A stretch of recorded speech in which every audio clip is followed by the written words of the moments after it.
I'm Kara, I'm Tanya. and this is The Fairer Cents, Rad women and real money stories. instead of the same old financial bullshit.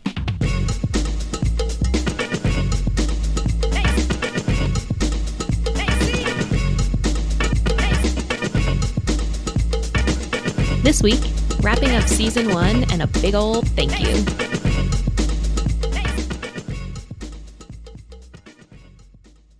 Bonus episode. End of season 1. You can't see this, but I'm doing jazz fingers. I'll try not to dance and boogie too much over here. I make no such promise. Yeah, so we're here at the end of season 1, and I can't believe that we already did 10 real episodes and a bonus and have had some other little things. It's been a wild ride.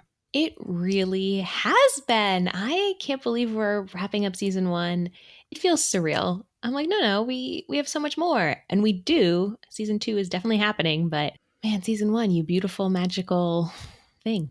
Yeah, it'll be interesting to see how we look back on season 1 after some time has passed, because I definitely feel like even just in the course of a few episodes, we have found more of, I think, our podcast voice. And even though you and I have both been blogging for a while, we have those voices, but like finding our footing here and finding the flow that feels right and how we relate to each other, I think in a podcast format, even though we were friends before this, has all been just really good. And I think if you listen just to a couple episodes, it really does get better very quickly, which I'm really proud of. But I bet, we're going to look back at this in a couple seasons and be like, oh, cute little season 1.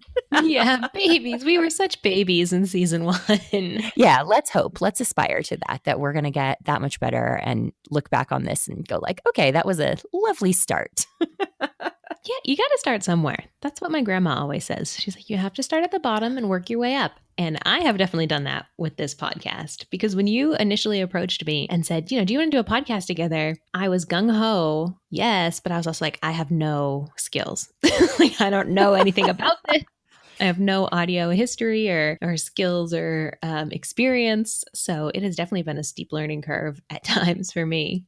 Even though I have a background in radio, albeit from many years back, it is still, I feel like I'm learning a lot every week, where there are always ways to make interviews better and more engaging. And then I think our audio, even though we came into this with a commitment to having good audio quality, like I do think that continues to improve. And not that it's perfect, but we keep finding ways to make the sound better and better so that it's a positive, pleasant listening experience for all of you guys listening. Yes, we do want this to, at its core, always be easy listening, which I know has lots of connotations, but we do just want it to be soft on your ears. That made me start like singing a Peter Cetera song in my head. You know it's meant to be. Secretly, this is just the episode where we start our music careers. Oh my God, the world does not need that. I am happy to share my talking voice with the world, but the world does not need to hear me sing. I've always said that I'd love to be a pop star, but I never want to go on tour. That always seems awful. But I'd love to perform at like the Grammys. That is super interesting. Like, I am sort of surprised to know that about you, just because like I think that you also are a person who is a little bit more private. And so I would not think of you as wanting to be in like the paparazzi stuff. But maybe you want like the old, purer sense of it before your whole life was on parade. Yeah, definitely. I want like Gloria Gaynor, like diva style pop stardom. I don't want like Britney Spears or... Oh my gosh, yeah, public meltdown. Yeah, no. Yeah, I like to have my psychotic meltdowns in private. So. Yes. Yeah, and diva in the like feminist proud way, not in the like, oh, she's hard to work with kind of way. Yeah. Squash that. Okay, so why are we here today, Kara? Well, why are any of us here today, really? No, today we are here to not only wrap up season 1, but to talk about some of the lovely notes we've gotten, and also to just kind of go back to the beginning to share how the Fairer Cents got started and where the Fairer Cents is going in the future.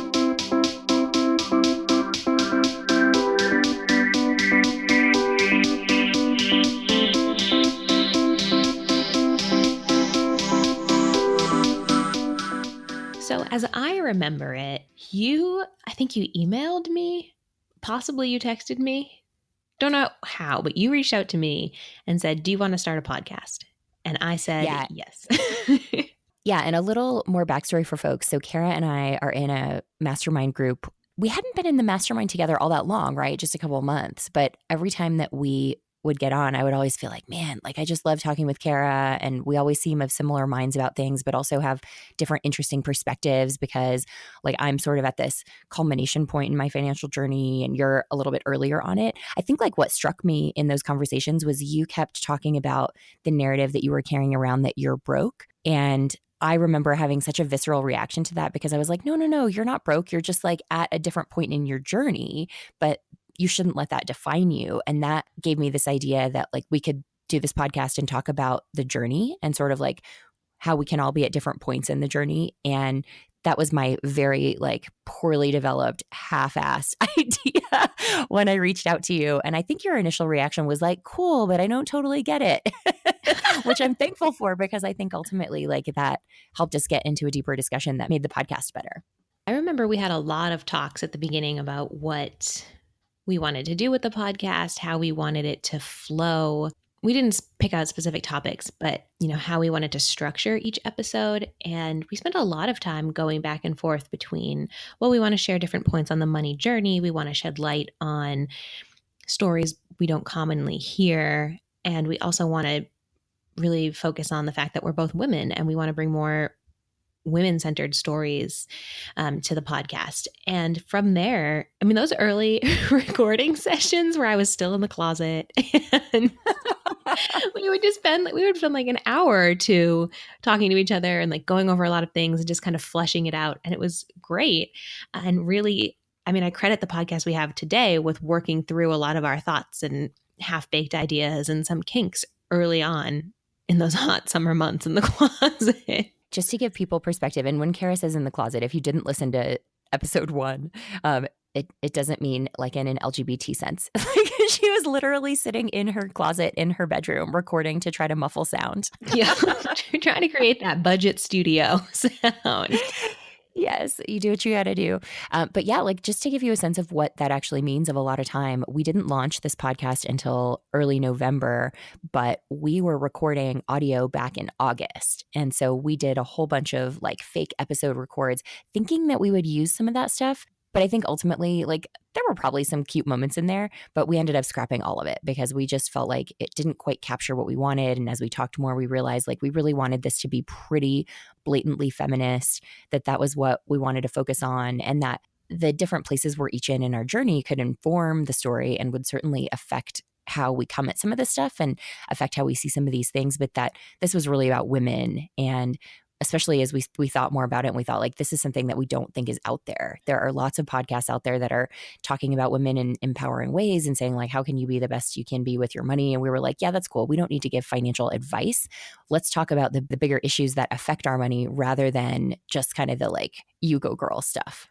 Yeah. And we even had conversations around things that affect women as we were planning on talking about things that affect women, where I remember we had a conversation about interrupting. Women get interrupted all the time, especially by men. And we had a conversation about, I really don't want to interrupt you.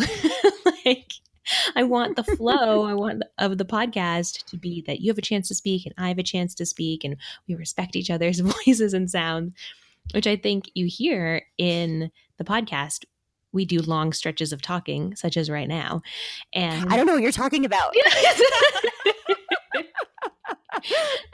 But we really came into this very deliberately wanting to walk the walk and talk the talk of living out the experiences we have as women.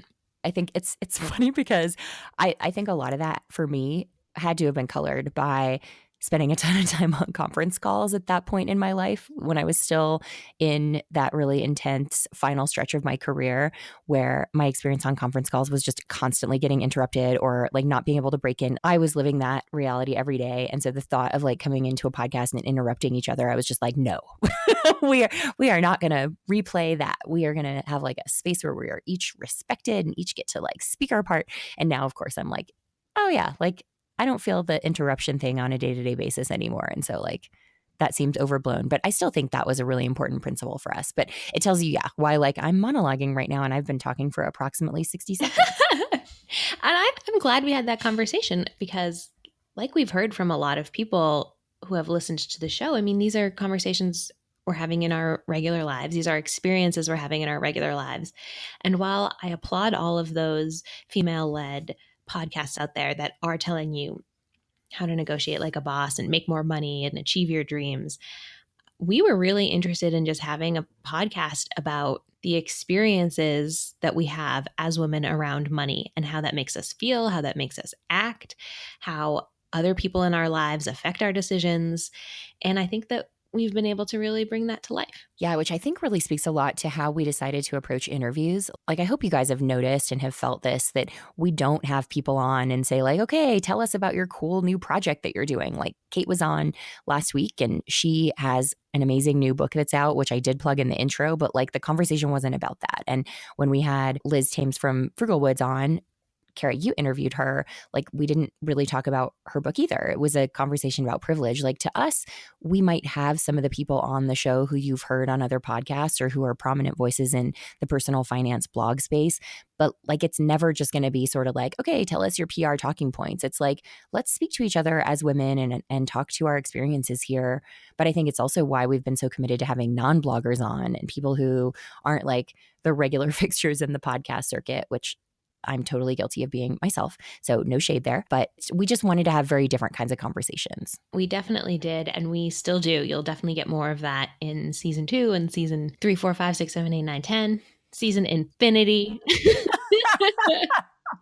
I think by like season 27, we will have effectively killed the patriarchy and we will have no more reason to do this. It's my goal to put ourselves out of business. Man, I would love to go lie on a beach somewhere. That'd be great. Looking forward to season 27. Coming soon, season 27, the end of the patriarchy. Yeah, oh my God. Dare to dream.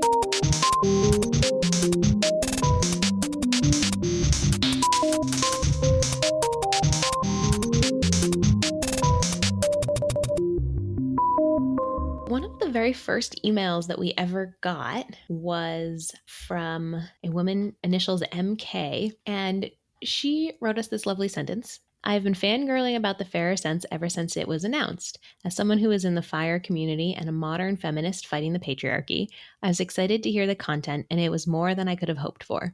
And I just want to say, first of all, thank you for writing in. It's honestly one of the nicest things we've ever gotten. And it just means so much to know that the content lands, because sometimes you have a great idea and your friend backs you up and is like, yeah, I'll do that with you. Sure. And you both think it's great, but you put it out in the universe and you can't be sure that other people are going to think it's great or that it's adding value. And so for that to be one of the first responses we ever got, I was just like floating on air the whole day. Totally. And can I just like pull back the curtain a little bit in terms of for folks who aren't bloggers or aren't podcasters and don't have a sense of this, like there is a really interesting difference between blogging and podcasting. Obviously, one is written, one is spoken, but when you post a blog, you tend to get a lot more in the way of feedback pretty quickly because it's a written medium. People are already either on their phone or on their computer, but they're in a space where they could be typing something to you. And so you tend to get blog comments quickly, or you get people tweeting about something or just tweeting at you to share some thought on what you wrote. And with podcasting, it's very different. It feels to me a bit like shooting something into outer space. Like we do this episode, we put a bunch of thought into it, we edit it, we release it, and then we hear comparatively little. Like we might get some tweets from folks, but compared to blogging, it feels like crickets. And so the notes that we get, which over the course of the season, I've been truly floored by the generosity of folks who've reached out and have said lovely things to us or have asked great questions. So this is not a complaint about the volume of traffic, just a comment on sort of the difference between blogging and podcasting, that like when you're used to blogging and you're used to getting constant feedback, it's very different to all of a sudden feel like, okay, where is everybody? Even though you could see from the download stats that they're there. Oh, yeah. And I think for me, that's been a part of the reason we've done such a push for people to leave reviews, because when you're listening to a podcast in your car, you can't always, let me just like hop into the comments of this blog post or respond on Twitter. But people who leave us reviews, it is a good way for us to see, oh, they really liked this episode. Oh, they really didn't care for this or something. And it helps us understand which content is. It's hard to get analytics on podcasts. And so you do kind of shout into the void for a while before you find your groove. And so we're so grateful to everyone who has emailed us or tweeted us or who has left a review. And I'd just like to encourage people to keep reaching out to us so we know what you want more of and what is really impacting your lives. That's stuff that we really do listen to and take to heart. And we've gotten some comments over the course of the season that have been a little bit more critical. And other than like one of the early ones that I made fun of like, yeah, we like, no, we say like too much. For the most part, it's really helpful. Like one of the notes that we got early on, which I'm not going to name check anybody, but like this person said that she didn't want to hear from a lot of bloggers who she'd heard from before. And my thought was like, okay, that's super good feedback. People feel like they've already heard these stories. But at the same time, if we can talk to somebody like a Kate or a Liz or Erin Lowry, who's been on a couple times this season, like people where you might hear from them frequently in other spaces, but we could have a different kind of conversation. And these are smart, thoughtful women who think hard about some of these topics and could add something to the conversation. We still want to hear from them, but we want to make sure that we're respecting you, the listener, and aren't bringing you the same conversation you've already heard on another podcast. We're giving you something different or a different perspective. And that also colored how we wanted to form the podcast right from the beginning, because we knew we didn't want to do like how to save money at the grocery store, because like that post has been written 90 bajillion times and you can Google that easily, right? Or there's always someone who's talking about passive income is amazing on a podcast somewhere. And we were like, we're not going to do that. We're going to talk about other things. And so, deciding, well, we want to talk to new people who haven't always been able to get on the podcast circuit. And if we do have people who have been on the podcast circuit, let's talk to them in new, exciting ways. And just to go back to some of the less than stellar feedback we've gotten, we appreciate that too, honestly. Like, no one likes to be insulted or anything. And I don't think we've gotten any insulting. People haven't written in and been like, you're a trash. So that's good. Oh, no. There was the one. Let me pull it up. No, the iTunes review where someone wrote what I consider to be like the most hilarious typo. The review is called, you can go see this if you look us up in iTunes and look at the reviews, which while you're there, it'd be great if you could leave us one or just click on some stars. But yeah, the review is called Privilege Belch. And I think they meant privilege blech. I forgot about it. And it's one of these like faux virtue signaling kind of things. I really wanted this podcast to succeed, but the privilege episode really turned me off. The host's enthusiastic embrace of generalizing privilege, in quotes, in addition to their incessant fight of the patriarchy, in quotes, is really tiresome. Here's an idea. How about encouraging individuals to do their best and succeed without victimizing and generalizing groups? Which makes me feel like, I get that there is a half of the population that thinks of privilege that way, that thinks that when we talk about it and try to acknowledge it, that we're trying to make people victims, which I think fundamentally misunderstands the whole thing. But it definitely tells me, you person who wrote Belch, you didn't really understand or even listen to that episode. I'm pretty sure of that. Yeah. Okay. So that person was a negative Nancy, and that's fine. But we've gotten some other things. For example, we've gotten some feedback on some technical stuff. And I would just say, we're a DIY podcast, and I didn't have an external mic until we started doing this and had to sit in the closet. So yeah, we're still trying to figure out some audio stuff, and hopefully it will just continue to get better and better. I think we've done a good job thus far, but I do want to say I appreciate the technical feedback. I really do. I do just always kind of find it interesting when people choose to write into female-led projects and say, you sound bad, or you sound annoying or harsh or something. Because for me, there is always kind of a gendered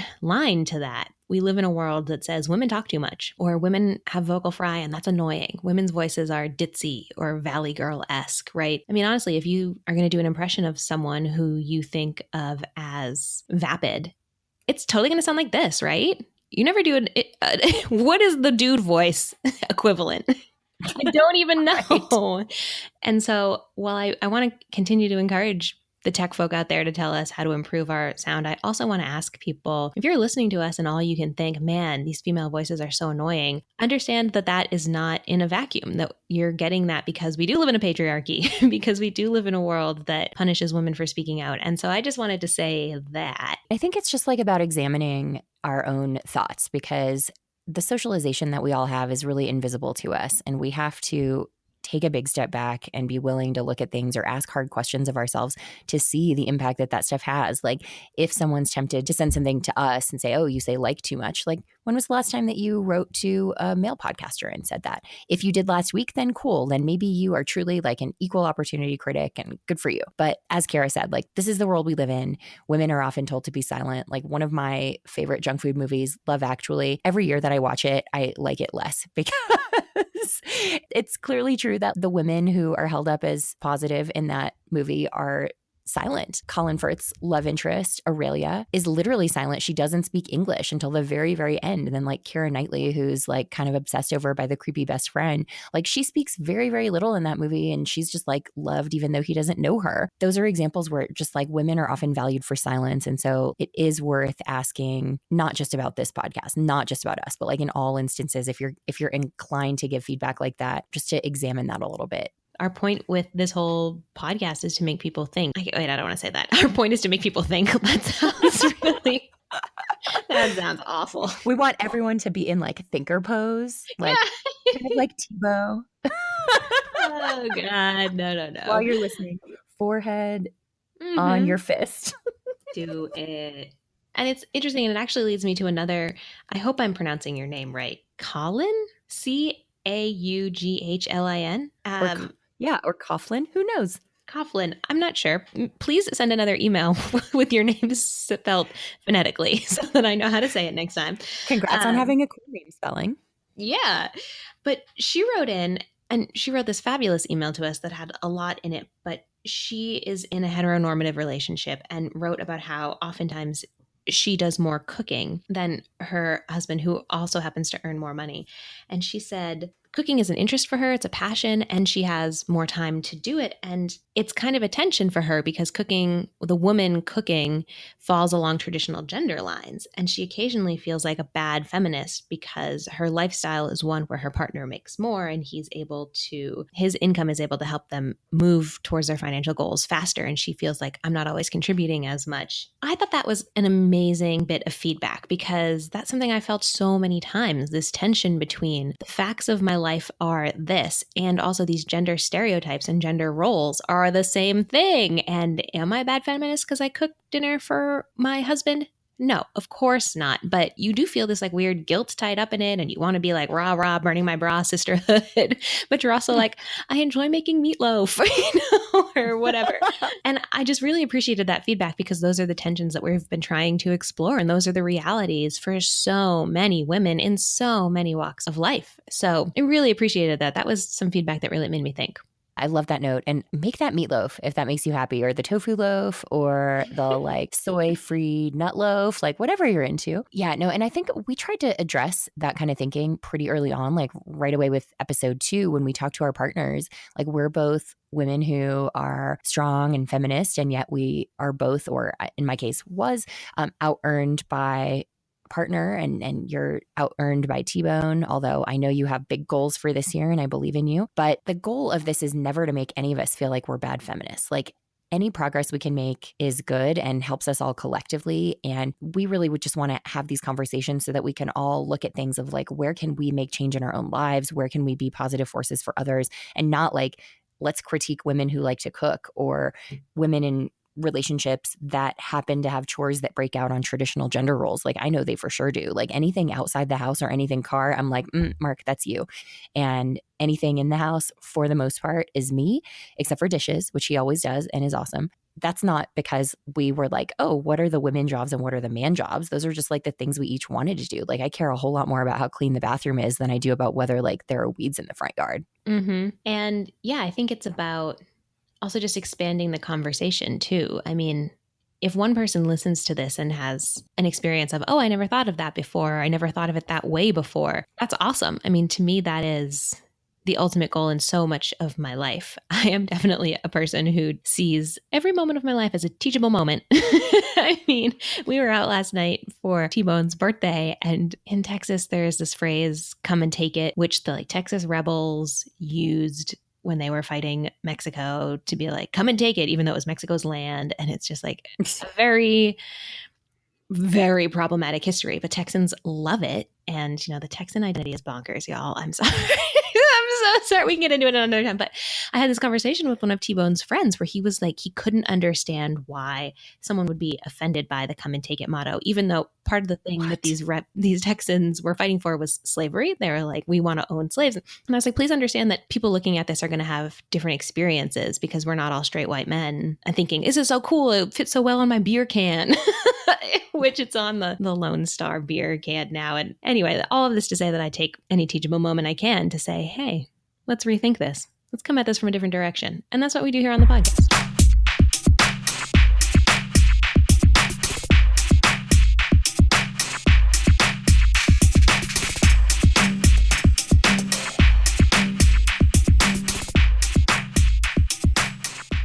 One of the things that's been most gratifying for me is hearing from people who have been listening but have just shared kind of comments in real life about ways that the podcast has helped them see some things differently. And I think episode 3, emotional labor, really shines brightly there as being one that helped a lot of folks think about some things differently or just kind of validate the experience that a lot of women have in life. I don't think we can totally claim credit for that. I think that emotional labor is an idea that is just starting to be known and talked about and to gain traction as a term. And so we just had the good fortune of being able to get Gemma Hartley, who authored really kind of the seminal piece on that, onto the show to chat with us. But I think it's clear that that is something that's helped a lot of people have really good conversations, or like as we talked about when we brought the boys back on in episode 9, when we had them back on and I kind of shared like, Mark didn't even tell me that he really took that episode to heart, but then it became quite clear that he did. And so it made me just really appreciative. And I think having these conversations, like you don't necessarily know when you put this out there or when you first listen to it, what impact it might have. But it's been amazing for me to see this stuff actually breaks through to some folks, and especially guys. Like I think that's something that I really hope for, is that we do continue to have male listeners, because I don't think this is just like an echo chamber for the ladies to rage against the patriarchy. This is about like, how do we change society as a whole? And that has to go beyond just women. I've gotten some really good feedback in my own personal life, friends texting me. And I just want to take a quick minute here. Shout out to my friend Amy, who I was on the phone with a few weeks ago. And she was saying very nice things about the podcast. And then one of them was, is Tanya hot? She's got a really sexy voice.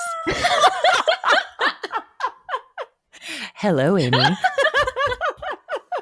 She will really appreciate that. So we appreciate all the feedback in so many ways. But we also got a tweet from Claudia on the emotional labor episode where she said, there's a term for what I've been feeling my whole life.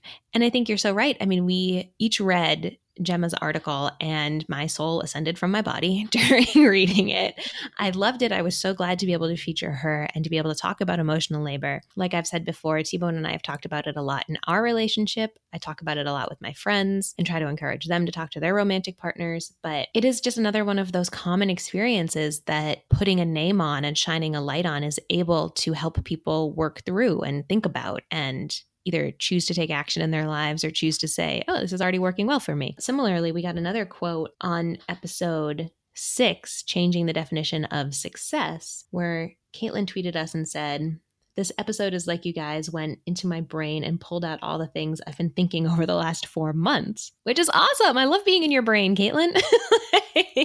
Those are my favorite comments of all. They're the best. We've gotten a few emails, similar thoughts of, oh my gosh, I've had these same feelings. I've had these same experiences. And that to me is just, that's where the real power is, to say we're tapping into this common thread throughout people's experiences. And yeah, it's not just women, but something that I'd love to do an episode on next season is toxic masculinity and how that negatively impacts men and non-binary people as well. It's when we talk about the patriarchy, when we talk about these forces that are impacting our lives, it's not just because we're women. It's because these are negative forces influencing all our lives, men, women, non-binary, whatever. We live in a world that has really strict paradigms. And I think there's no problem in pointing those out and saying, these don't work, and let's try and change them. And while the impact of those things might disproportionately affect women or non-binary people, it also affects and hurts men. And I think we, in that sense, are here for men and women equally. Like, we want to just make the world better. And I think that sounds really lofty. I think we're trying to chip away at little tiny bits. We have our ambition in check on that. But like, having these conversations benefits all of us, not just women, although certainly women stand more to gain from all of it. For sure. And also, my ambition is not in check. I am trying to take over the world. Thank you. It's like I get overwhelmed when I have like 10 unread emails in my inbox. I'm like, oh God, there's so much to do. Maybe building up to taking over the world is the right plan. One of my favorite comments that I got in real life was from my friend Oliver and former colleague Oliver, who was on our privilege episode and repping white dudes for us. And he said, after he listened to episode 2, which we decided we're calling T-Bone's episode, where we first brought our male partners on and we played interviews that we each did with them. He said hearing that conversation really changed how he thought about money and power dynamics in his own relationship and would forever impact how he talked about money with his wife, which I just thought was like, yes, like this is exactly why we're doing this. And at the same time, it's one of those things where like, even if that's why we're doing it, I sort of didn't think that was possible to achieve, at least so quickly, like in season 1. And I think there's still so much more to say here. And I also think one of my big feelings coming out of the season is that each of these episodes, I feel like we could do a follow-up show on and have many, many more thoughts. Like with some of them, it feels like we're just scratching the surface, or like we're going at one really deep angle but ignoring others, just because like we're people, we're focused on certain aspects of it at the time when we record. We're also time limited. We're trying not to keep you in our podcast for 4 hours a week. We want to respect your time and keep it a little tighter, but there's always so much more that we can say or think about. And still, like, knowing that even though the episodes are imperfect and they're incomplete conversations, that they're still helping people see things a little bit differently, especially guys, like that is amazing. Yeah, it's really wonderful. And again, it goes back to this idea of you put something out in the universe, you're not sure how it's going to be received. And then someone says, not only did I receive it, but it changed the way I'm going to behave. I mean, that's the dream. That's the dream, baby.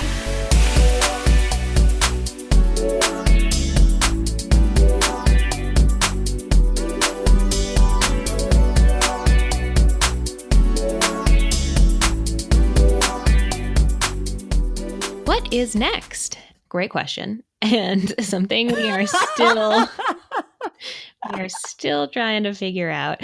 We definitely are going to do a season 2, and that will be released sometime in the late spring. So we wanted to ask everyone to subscribe, since we will have a little bit of a lull. But if you subscribe, you'll be automatically updated when we release new episodes. Who knows? We might release a bonus episode in the meantime, especially if Oprah announces her candidacy. I mean, we're going to need to come back. You know, we will have some things to say. So many thoughts, so many feels. I think there's a good chance we'll throw some bonus episodes out there. So if you subscribe, you'll definitely receive them. And you can also follow us on Twitter if you don't already, at Fairer Sense, just to make sure that you get updates on timing of season 2 and season 3. Let's be real. We're planning 2 seasons aspirationally for 2018. So lots more content coming at you. And really, like, please send us thoughts on what you would like to hear. There are so many conversations that we could be having and so many directions we could take this, that if there are particular things that you've been thinking about or that are useful for you, or where you just want to hear some other women talk about a topic, like, please throw that at us. We are so open to it. Yeah, absolutely. And we've already started brainstorming a few ideas for season 2. So there's lots of really good stuff coming down the pipeline. And I just want to say thank you for everyone who listened. Thank you for everyone who has already sent us an email or tweeted at us or texted us if you know us IRL. Not only do we love the feedback, but again, we just kind of had this idea, put it out there, and I'm so grateful that everyone kind of came along for the ride. Oh gosh, I feel totally the same way. Like, this is, I think, I would say, like, more on brand for you. Your blog, Bravely, is really about empowering women financially. I would say for my blog, it's a bit more off brand. Like, I write about financial independence and early retirement, FIRE community. And that's a very dude heavy space. Although shout out to all the ladies who've been joining it in recent years. It's so great to see on Twitter, like so many more women engaging around financial independence. I love it. But it's still a space that has tended to be dominated by guys. And I don't really delve into big feminist stuff on the blog. And when I do, I get like called out for it. And it's a whole thing. And then I have to clap back at those people. But like doing a feminist money podcast, I think has been a big departure. So I wasn't sure if folks would come along for this. And I'm so touched that so many of you have. So really big thank you for being willing to go in a different direction with both of us. Yeah, it's so great. It's so great. And so speaking of brand, something that's kind of goofy, but like I will say I'm on brand right at this moment. For Christmas, I got Kara and myself some Fairer Sense swag. Got us both some big coffee mugs that say it, which you might have seen our pictures of on Twitter. We'll put them up in the show notes. And also got Kara a t-shirt, got Mark a t-shirt also, and got myself a sweatshirt. And then I also made these t-shirts based on our trailer. If you listened to it before we launched episode 1, we had the trailer where we talked about being Snowflake AF. So I made Snowflake AF shirts. And I'm wearing mine right now. I'm drinking out of my Fairer Sense mug. I'm very on brand. But this is a roundabout way of saying, if you guys want some of this swag, we are happy to share the love. We have not assumed that everybody wanted to like rep the Fairer Sense at all times in your life. But if you do, let us know. Shoot us a tweet. We would be happy to make some of this stuff available. Oh my God, yes. I didn't even know that's what you were thinking. But I love my Fairer Sense mug. It's so great. It's big. And I like to start off the day with like a big cup of hot beverage. God, I hate that I said that, but I did, and I'm not taking it back. So it's so great. Let us know if you have an interest in a large mug as well. Oh my God. Or a t-shirt or a sweatshirt. We're only going to do large mugs. If you want a small mug, sorry. Go elsewhere. You monster. Because we are women, damn it, and we deserve a large mug of hot beverage. Oh, God. Oh, man. Well, and on that note, we thanked you guys for listening. And let me also just say, Kara, thank you. It has been so fun doing this podcast with you. And I think we've both commented to each other, like our blogs are each very solitary projects. And then you do a lot of collaborating locally in Austin with some of your events, but it's still ultimately like your ship and you're steering it.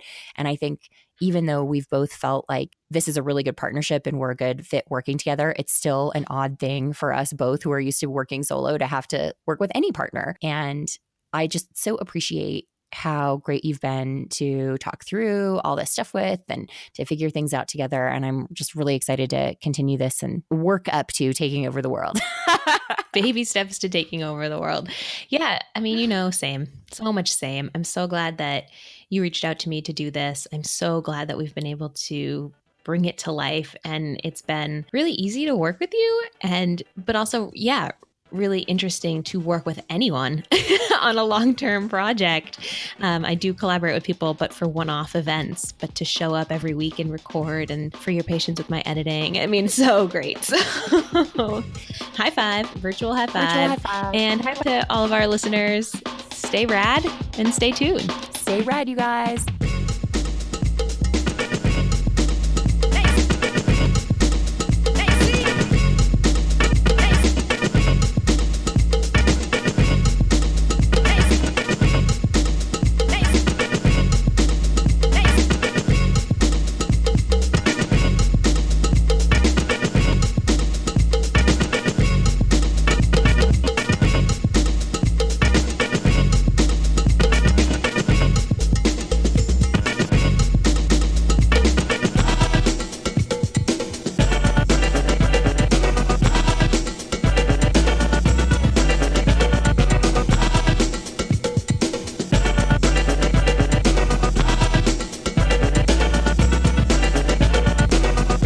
Fairer Sense is produced by me, Tanya Hester, and the best podcast partner in crime ever, Kara Perez. Editing by me. Our theme song is by The Insider. Our ad music is by Keith McLeod, and additional music is from The Mysterious Breakmaster Cylinder, Juanitos, Lee Rosebear, Rope for Free, Box Cat Games, Baby 59, and Milwaukee